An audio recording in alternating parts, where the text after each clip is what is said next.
আসসালামু আলাইকুম রহমতুল্লাহ বারকাতুহ।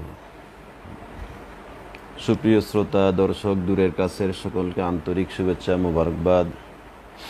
যে বিষয়টি নিয়ে আজকে কথা বলবো, যাদের উপর কোরবানি আবশ্যক, ওই সমস্ত লোক কারা, যারা কোরবানি দিতে হবে, যাদের উপর কোরবানি ওয়াজিব। সংক্ষেপে আমরা সেটাই জানবো ইনশাল্লাহ।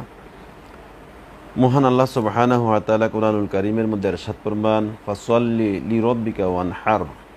সূরা কাউসারের মধ্যে আল্লাহ রাব্বুল আলামিন প্রিয় নবী মুহাম্মদ রাসূলুল্লাহ সাল্লাল্লাহু আলাইহি ওয়াসাল্লামকে লক্ষ্য করে ইরশাদ করেন, ফাসাল্লি, আপনি নামাজ পড়ুন, ফাসাল্লি লিরাব্বিকা, আপনি আপনার প্রভুর জন্য, প্রভুর সন্তুষ্টির জন্য নামাজ পড়ুন, ওয়ানহার, এবং কোরবানি করুন।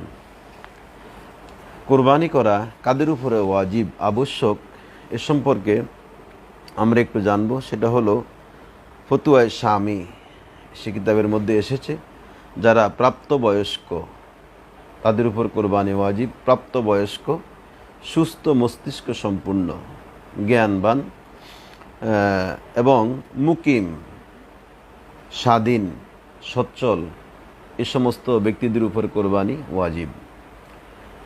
কোরবানি ওয়াজিব হওয়ার জন্য কতটুকু মাল থাকা আবশ্যক, এটা আমাদেরকে অবশ্যই জানতে হবে।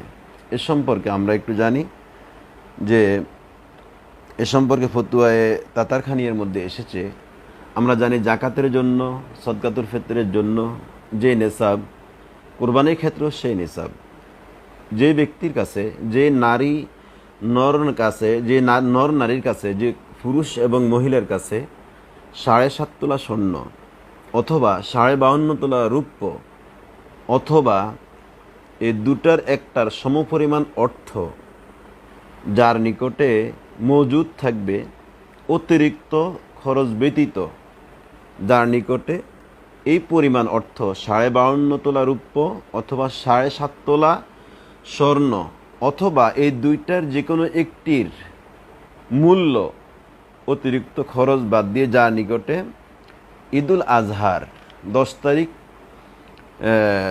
ফজরের নামাজের পর থেকে 12 তারিখ সূর্য অস্ত পর্যন্ত এই 3 দিন, 10, 11, 12, এই 3 দিন যার নিকটে এই পরিমাণ অর্থ মজুদ থাকবে, তার উপরে কোরবানি আবশ্যক। চাই তিনি পুরুষ হন, চাই তিনি নারী হোক।